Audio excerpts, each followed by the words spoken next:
Hello there, how are you? Hope you're doing well. Well, are we ready? Let's dive in. Let's go into the book of Ecclesiastes chapter 7, verse 14. Again, the book of Ecclesiastes chapter 7, verse 14. And this is what he says. He said, enjoy. When life is good, he says, enjoy it. He says, but when life is hard, remember, God gives good times and hard times. The key word I want you to emphasize is remember. You see, that God gives both. And there's a reason why he gives both.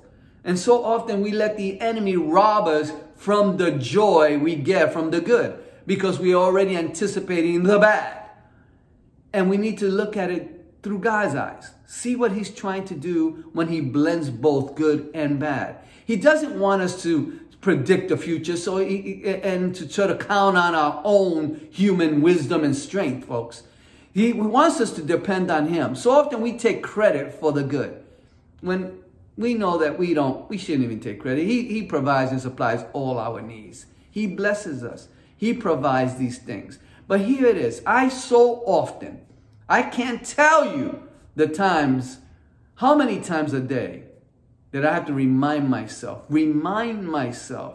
that hard times are necessary for me to grow in life. When difficult times come, I have to remind myself constantly that this is part of God's plan. And I read a story not too long ago. I mean, it's a story I think I've read many years ago as well. But this woman named Florence Chadwick, I don't know if you know her, but she decided to swim from the Catalina Islands all the way to the California Channel. And so that was her plan. So she decided, she was experienced long distance swimmer. So she decided, this is something she wanted to do. And she, in her interview after the swim, she tells her story about her experience.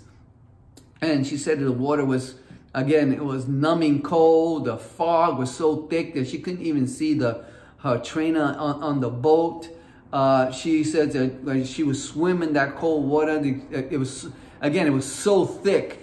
And at that moment, she can actually sense the shocks that even the trainers had to shoot their rifles to try to keep the sharks at bay.